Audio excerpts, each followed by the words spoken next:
Hi, welcome back to the AV Room. Today's a video I've wanted to do for a while. I just needed everything to line up. What are we here to talk about? We're here to talk about Steve Jones and Andy Taylor when solo careers collided. So here we have Steve Jones, gritty punk, rock renegade, guitar legend. And here we have Andy Taylor, polished 80s rock, sort of went from the new romantic era into the 80s peak pop era with Duran Duran. But he was a guitarist itching to get out from that synth gloss. And what was he going to do about it? Two iconic guitarists, two major brands, one explosive collaboration, and a creative fallout that shaped the solo albums that followed. This is the story of Steve Jones, Andy Taylor, and Thunder and Mercy. Steve Jones had survived the chaos that was the Sex Pistols. Hit or not, he felt it hurt his career in some ways. In some ways, it made him who he was. Andy Taylor had just gone from new romantic to pop superstar, the one musician in the band, the lead guitarist, who brought the edge to Duran Duran. But they were feeling burnt out from both these projects. Following the dissolution of the Sex Pistols, Steve Jones started a project with the drummer Paul Cook, became the Professionals. But what became of the Professionals? Not much. They had limited, modest success, certainly not on a global-wide level. Now, at the same time, Andy Taylor had left Duran Duran. He was looking for something else. And when the members of Duran Duran took a break, they split into two projects. One with the lead singer and the synthesizer keyboard Nick Rhodes, Simon Le Bon and Nick Rhodes, and became this band, Arcadia. Also a fantastic album. Fantastic sonics on this. If you do not have this album, add it to your collection. You can find it very affordable, and it's a great way to show off a system. Now, the other members became the Power Station, namely Andy Taylor and John Taylor, and this album had much more success. Power Station was a supergroup featuring Robert Palmer on lead vocals and Tony Thompson on drums. They were solid. You had Andy on lead guitar, and you had John Taylor on bass. They got what they wanted. They got a rock band. That's certainly the direction Andy was headed in. Now, at the same time, Steve Jones, following the Sex Pistols, became part of this supergroup. This was Checkered Past. It's a British-American rock supergroup led by Michael DeBar. We'll come back to him. And featuring members of Blondie, the Sex Pistols, and Tin Machine down the road. Clem Burke, the Romantics drummer, is in Checkered Past, and he was one of the things that led me to this album at the time when I found out that Steve Jones was on it. It's not a great album, but it's a good album, and you can affordably find them. This one's still in the shrink with a great hype sticker. This was put out on EMI. And you'll see a lot of times there weren't many huge labels to pick from. And a lot of these bands stuck within those labels, which is interesting. Steve doesn't really stand out, but does add admirable guitar and sort of punk ethos to this band. But Checkered Past was their approach at what Andy and John were doing with the Power Station, trying to rock out just a little more in the early days of the 80s.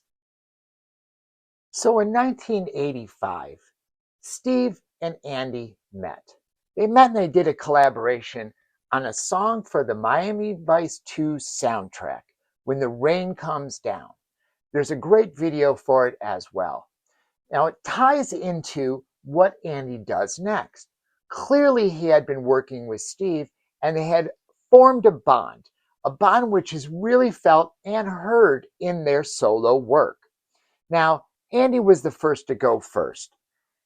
He came out with a song from the American Anthem soundtrack. This was seemingly something that Andy was very interested in doing, soundtrack work. Now, American Anthem had the same director as the hit film Purple Rain in 1984. So it was quite the get for Andy to get on this soundtrack.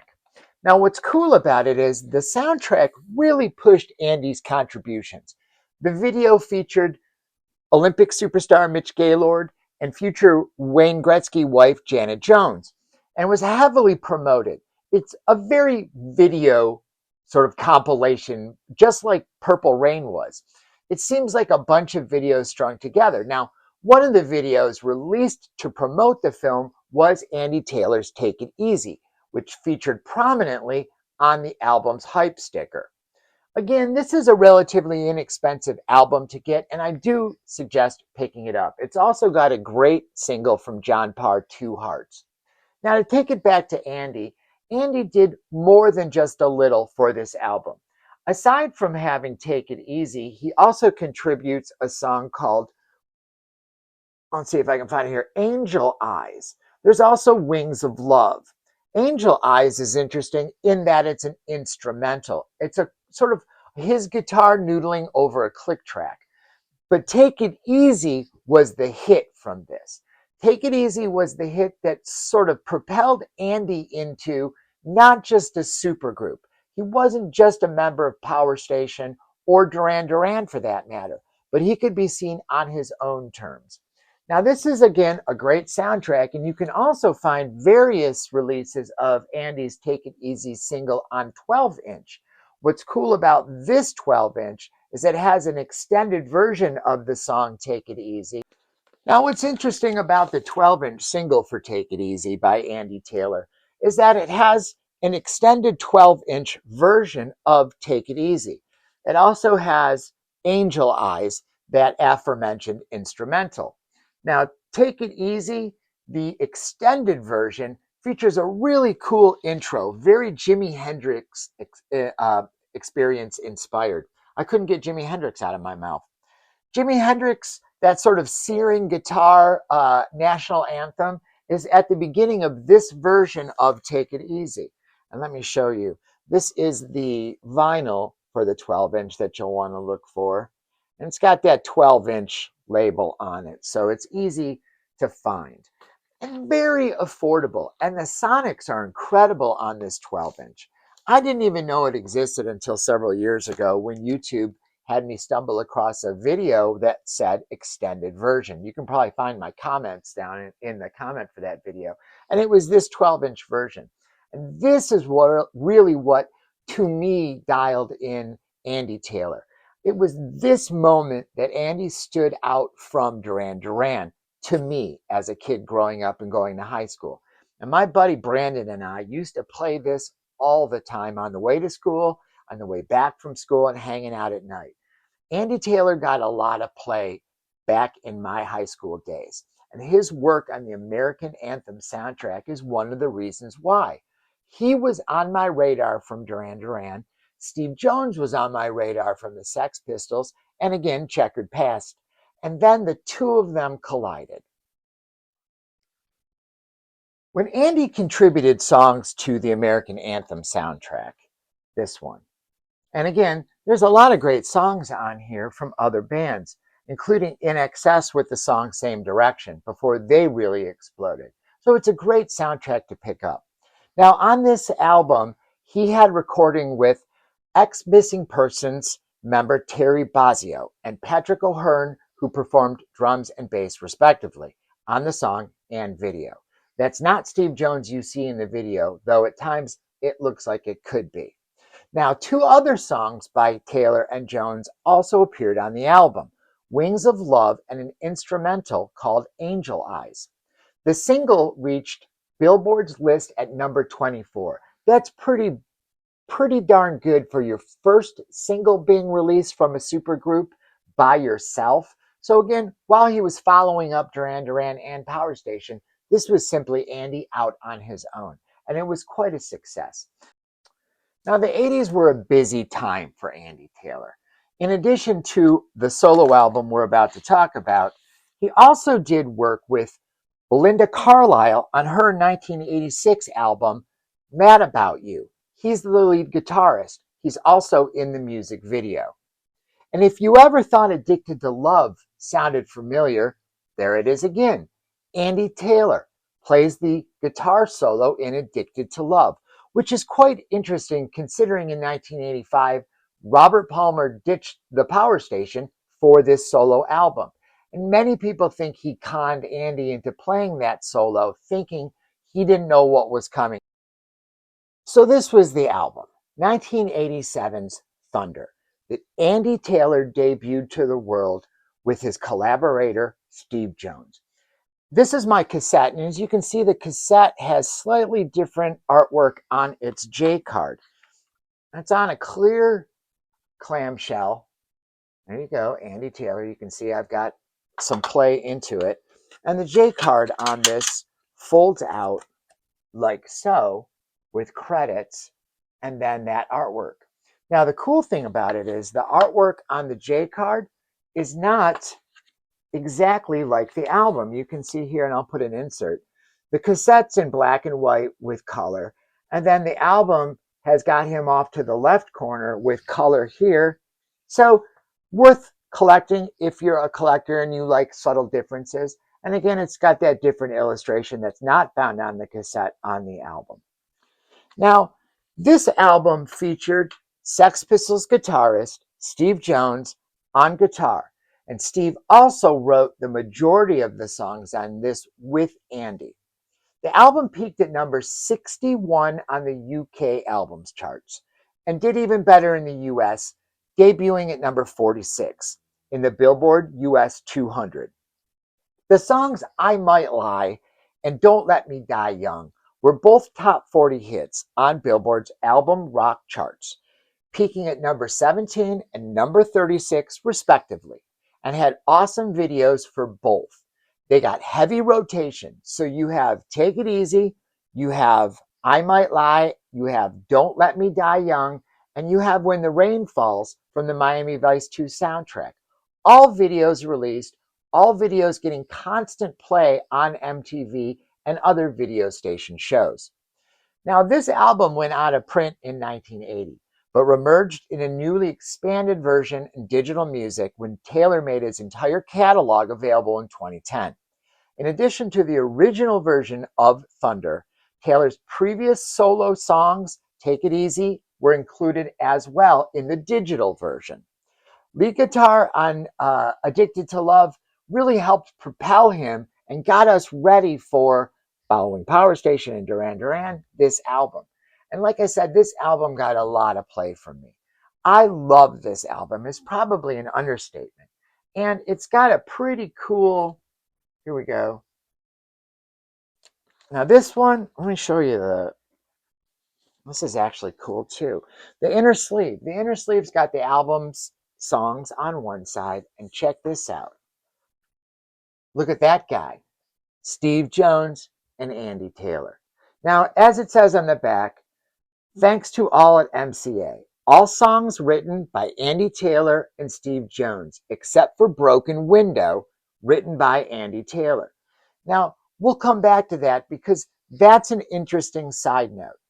Because Steve Jones played guitar and wrote every song except for one, you'd think he would have felt that his contributions to this album would have been a little more appreciated than they were from Andy, which is a shame because I'd like to think we could have continued to have collaborations from these two that equal this fantastic album. Now, there's a lot of great songs on this album, and like I said, it's on the MCA. Let me show you that. It's on the MCA label. There is side one, and then there is side two, that famous rainbow label from MCA. And the sonics on this are one of the things that many people speak about when they talk about this album. The sonics on songs like I Might Lie, Don't Let Me Die Young are really incredible. It slows down for Life Goes On. It's a much quieter, almost ballad-like track, and then finishes on side one with Thunder, bringing the rock back. Side two, we have another ballad, Night Train, followed by Tremblin', Bringing Me Down, Broken Window, again a quieter track, and then French Guitar. So the rocker meets the balladeer, if you will, in maybe not an 80s Bon Jovi way, nor an 80s Motley Crue way, but in a pop rock way. It's almost like he took some of the best of Duran Duran, mixed it with Power Station, added a sort of a smattering of Sex Pistols with that Steve Jones sound. Um, you get Thunder. And here's the thing about Thunder. People that admire this album and love this album, love it. You will hear, if you look at videos online from this album, you will hear and you will read comments about how much people love this album. It's really radically underappreciated. I would love to see something like this get an audiophile reissue, but I don't think it's in the cards. It's sort of one of those chestnuts. If you could cherry pick from the 80s, you get Andy Taylor's Thunder. Now, in the middle of all the thunder, all of the US hit singles for Take It Easy that he had, the soundtrack to American Anthem, the Miami Vice 2 soundtrack, the Power Station, hair metal began to gain traction. And it was timely melodic hard rock with guitars from former Sex Pistol turned long-haired LA rocker Steve Jones that really helped. Taylor, meanwhile, toured the US as a solo artist and significantly released a video album from Japan. You can find that on YouTube. It doesn't have great sound. Uh, Andy's extensions get sweated out of his head, but it is a fantastic sort of remembrance of how big this album was. In Japan, I assume it was only even bigger. Hard rock charms meant nothing to the UK. In fact, Taylor said himself in a quote, "This is where the UK was different. It was different than anywhere else in the world, really. In America, I was seen more as a rock star than a pop star, especially being in the Power Station and being a guitarist. I think that's why I was able to work in America the way I did. They gave you a chance to define your own identity a little bit more, and they gave you a lot more freedom." Here's a neat piece of trivia. Andy Taylor, the member of Duran Duran, enlisted Flo and Eddie of the Turtles. Yep, Flo and Eddie of the Turtles sing backing vocals on Andy Taylor's album Thunder, and really has their vocals showcasing their versatility to back up main members. If you didn't know it, now you know. As unfortunate as it was that the collaboration between Jones and Taylor seemed to get the brakes pulled, it wasn't for nothing. Jones met Andy Taylor through Michael DeBar's, so the connection started early. That's when Taylor enlisted Jones to work on his solo album Thunder. He said he wanted a sound like the Sex Pistols. Jones has stated that he wrote nearly all the songs for Thunder, but only received credit for about half, leading to resentment. Now, in the 1987 interview, Jones expressed this disgust, saying, "Andy Taylor just wanted to sound like the Sex Pistols. He's just a little crook." Years later, Jones spoke about collaborating with Andy Taylor, and he said in this interview with Phil Singleton on February 15th of 2001, he was asked, "Your big return to form, I thought, was the Andy Taylor album Thunder, which had some great guitars on it. You weren't too thrilled with Andy Taylor?" Steve: "That was about a year after I got sober, and I started doing that. It could have been good. I just thought I was a bit done out of the publishing. I got fucking screwed out of the publishing. We were buddies at the time, but I guess it was a hidden agenda, you know?" Interviewer: "You've not kept in touch with Andy Taylor, I take it?" Steve: "No, but I see John Taylor all the time. John's a pal of mine." And he went on to create a band with John Taylor from Duran Duran known as the Outsiders. Neurotic Outsiders. Get that right, Chris. The Neurotic Outsiders, which is currently out of print again. I think it was reprinted once. and needs to be repressed. That album is awesome and also features Duff McKagan. So let's get Neurotic Outsiders on this list of represses. But back to Steve being screwed out of royalties. It seemed it really bothered him. And I get it. After all those albums and all those songs and working on videos and adding his credibility to Andy Taylor's career, he felt screwed out of the publishing. And let's not mince words. Steve Jones has had a hard time with publishing, whether it's the Sex Pistols or his own work. He doesn't seem to get the fair shake. It was only later on when he became a radio DJ that he actually put all of that mileage to use in connecting some of the greatest interviews for radio. And listening to his radio program in LA, I loved it. Anytime I had to drive, I was turning on his program. He's just a fantastic interviewer. But this is where Steve Jones starts to take control of his own career. So following his experience on Thunder, Steve Jones decided it was time to take full creative control. That's when he made this album. This is Mercy. This was released in 1987. It was produced by Bob Rose and Paul Lanny, with Jones himself as co-producer. Here, Jones himself could craft every riff, every arrangement, every sonic detail, and finally had an album that more reflected his creative voice. Whereas on Thunder, he had worked and co-written within Andy Taylor's framework, on Mercy, he dedicated and dictated everything to what he wanted, proving he was more than just a guitar player on his own solo career. In interviews, he noted that the frustrations from working with Thunder directly inspired Mercy, an album that he could truly call his own. This is as well a fantastic album. This is a record flat. Do you remember those? I need to do a video on record flats. This is a record flat for Mercy when it was promoted at the time that I got from working at a record store.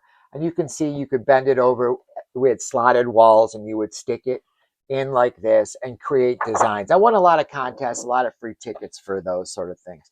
But this is my record flat from Mercy. Now, the album itself, you can see Steve on the back, and is very reminiscent of sort of that photography style of the 80s. Actually sort of complements Thunder. Just has a clear insert. There's no picture of him with Andy or anyone else. This was all Steve Jones. In fact, he did a guest appearance once on the Joan Rivers show and did a few songs from this in a stage that was covered with motorcycles. He said in the past, looking back at those years, he was trying to keep up with the new scene, the new kids. And being a Britisher living in LA, he grew his hair long, started riding motorcycles, and that's where we got Mercy. This is a fantastic album. It's got the opening track, Mercy. It's got a shaker called Give It Up.